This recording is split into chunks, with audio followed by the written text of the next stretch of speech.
नमस्कार विद्यार्थी मित्रांनो, आज आपण दिनदर्शिक वर्षे प्रश्न बघणार आहोत एकदम सोप्या पद्धतीने।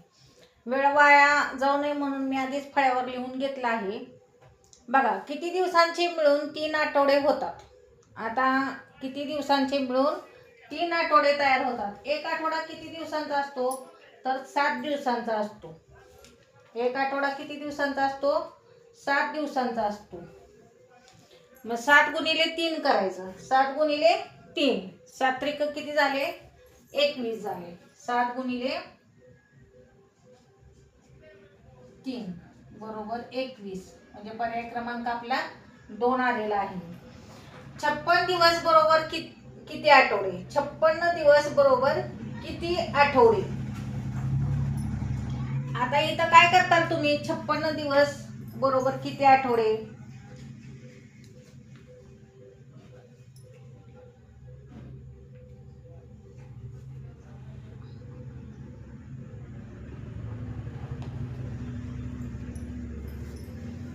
सात दिवसांचा एक आठवडा।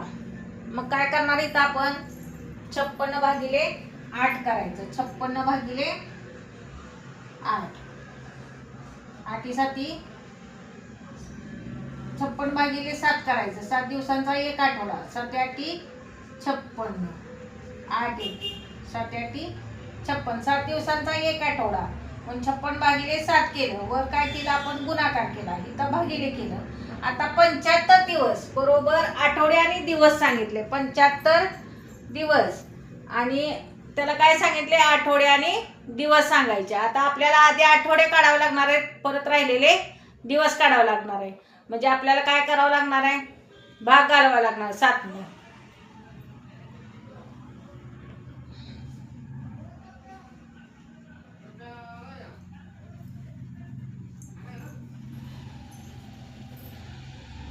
पंच्याहत्तर भागिले 7 करायचं। 7 एके 7, 7 दाय 70, म्हणजे 10 आठवडे। आणि वर किती राहिले, 75 मधून 70 गेले 5 दिवस।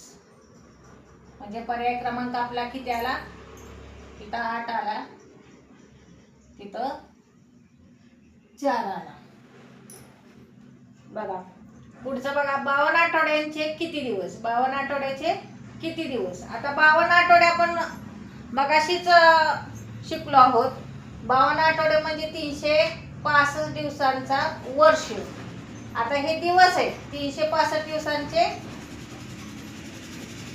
किती आठवडे सांगितले, 52 आठवड्यांचे 365 दिवस होतात। 52 आठवड्यांचे 365 दिवस होतात।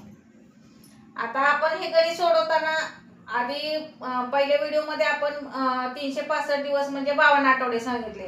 आता जर तुमच्या ते कायम लक्षातच ठेवा, कारण गणित सोडवायला फार वेळ लागेल। 52 आठवडे भागिले 7 गुणिले 7 करावं लागेल।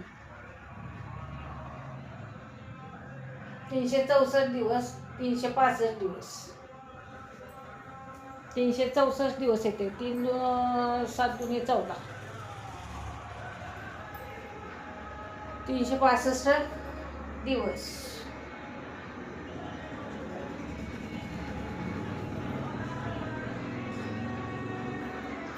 आता हे 5वं आणि 6वं जे गणित आहे ते तुम्ही मला सोडून कमेंट मध्ये त्याची उत्तरं द्या, कारण ह्या पद्धतीचे गणित वर आहेत, दुसरं आणि तिसरं। त्यामुळं या दोन्ही प्रश्नांची उत्तर मला कमेंट मध्ये सांगा। धन्यवाद। व्हिडिओ आवडला असेल तर लाईक करा, शेअर करा, सबस्क्राईब करा।